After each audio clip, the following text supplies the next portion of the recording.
بسم اللہ الرحمن الرحیم۔ پارہ 15 اور 16 سورہ کاف۔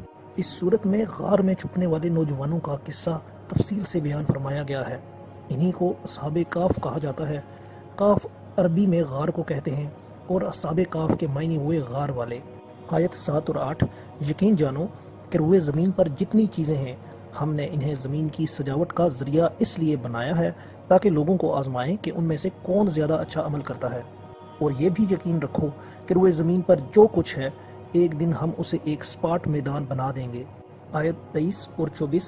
اور اے پیغمبر صلی اللہ علیہ وسلم، کسی بھی کام کے بارے میں کبھی یہ نہ کہو کہ میں یہ کام کل کر لوں گا، ہاں یہ کہو کہ انشاءاللہ اللہ چاہے گا تو کر لوں گا، اور جب کبھی بھول جاؤ تو اپنے رب کو یاد کر لو اور کہو کہ مجھے امید ہے کہ میرا رب کسی ایسی بات کی طرف میری رہنمائی کر دے جو ہدایت میں اس سے بھی زیادہ قریب ہو۔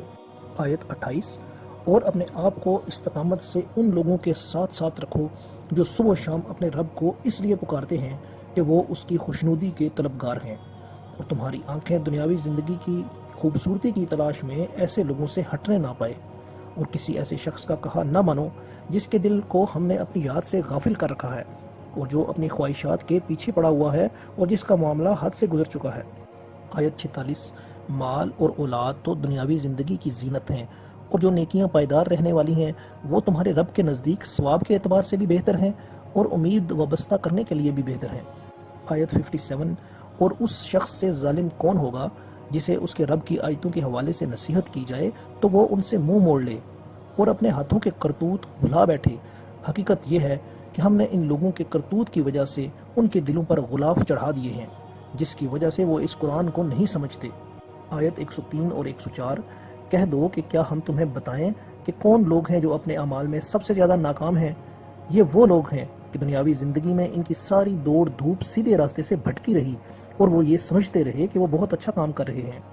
آخری آیت میں ہے کہ جس کسی کو اپنے مالک یعنی اللہ سے جا ملنے کی امید ہو اسے چاہیے کہ وہ نیک عمل کرے اور اپنے مالک کی عبادت میں کسی کو شریک نہ ٹھہرائے۔ سورہ مریم۔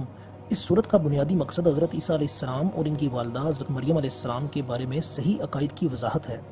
حضرت عیسیٰ علیہ السلام کی معجزانہ ولادت اور اس وقت حضرت مریم علیہ السلام کی کیفیات سب سے زیادہ تفصیل کے ساتھ اس صورت میں بیان ہے، اس لیے اس صورت کا نام سورہ مریم رکھا گیا۔ آیت 65۔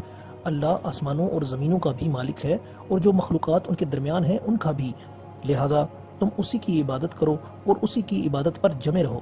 آیت 75 اور 76۔